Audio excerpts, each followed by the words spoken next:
Hong Kong was a European colony. Macau was a European colony. Hong Kong is situated on the Pearl River Delta. Macau is situated on the Pearl River Delta. Hong Kong was handed over to the People's Republic of China by the British. Macau was handed over to the People's Republic of China by the Portuguese. Hong Kong was the business capital of the world. Macau is the casino capital of the world. Hong Kong was destroyed by China. Macau is about to be destroyed by China. Two autonomous regions, two different lifestyles, two different histories, two different paths, but one common destiny. Hi and welcome. This is TFI Global, the foreign affairs and geopolitical analysis arm of the TFI Media Group. And I'm your host, Atul Mishra. In this video, I will tell you how Jinping is about to bulldoze Macau after turning Hong Kong into an undemocratic, hopeless Chinese territory. Let's begin. Xi Jinping has lost all sanity as he is hell-bent on destroying the Chinese economy by attacking profitable industries one after another.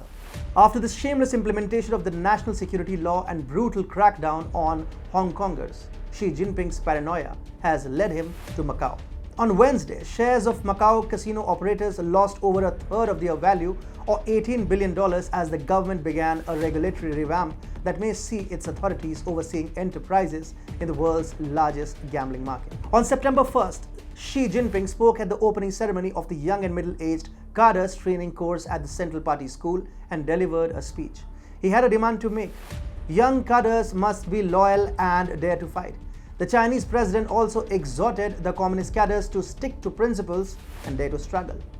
While these statements give a sign of the weakening grip of Xi Jinping, the latest development in Macau confirms the already existing trend of a paranoid leader going against everything and everyone that can challenge his authority. The drop in value of casinos came after Macau's Secretary for Economy and Finance, Lee Wai Nong, announced on Tuesday that a 45-day consultation period on the gaming business would begin the next day, citing oversight issues.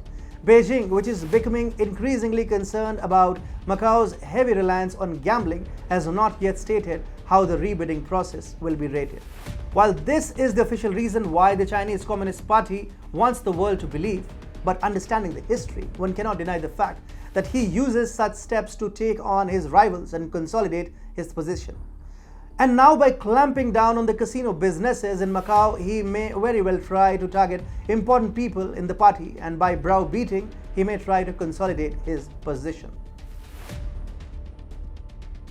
As reported by Reuters, Wynn Macau was the first to plummet, plummeting as much as 34% to a new low, followed by Sands China, which shrunk by 28%. MGM China, Galaxy Entertainment, SJM, and Melco Entertainment all suffered significant losses, bringing the total losses to Hong Kong dollar 143 billion or 18 billion US dollars. On Wednesday, US casino businesses too slumped for the second day in a row, shedding as much as $4 billion in market capitalization, with Las Vegas Sands Corp falling to a year low, Wynn Resorts Limited and MGM Resorts International falling 8% and 5% respectively. Today, China is grappling with what is seen by the Communist Party as a menace. For a man who spent his youth working menial jobs in the Chinese countryside after his father was incarcerated by Chairman Mao Zedong, Xi Jinping hates the sight of Chinese youth enjoying themselves. He expects them to lead disciplined and boring life. They must work hard, score good grades and get to work. That's just about it. Leisure has no space in the Chinese Communist dictionary. Therefore, after robbing the Chinese tech sector and crushing the country's edtech sector, the CCP, led by Xi Jinping, has now turned its devilish eyes towards online video gaming. His paranoia knows no bounds, and now the authoritarian actions are becoming more and more entrenched deep in his every policy decision. Xi Jinping has been reducing Chinese billionaires to millionaires by cracking down on the edtech sector. Larry Chen, the former school teacher who became one of the world's richest people, has lost his billionaire status as China cracked down on its private education sector. The tycoon's net worth tumbled from $16 billion to just about $230 million in a matter of 6 months. Wealth evaporation of 99%. This came after Xi Jinping dealt a massive $800 billion blow to China's tech giants in the last few months with his anti-market practices.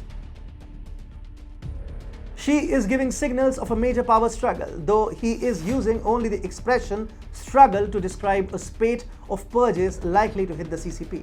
Xi has admitted that China is currently undergoing unseen changes in a century and that the CCP is facing more and more risks and challenges.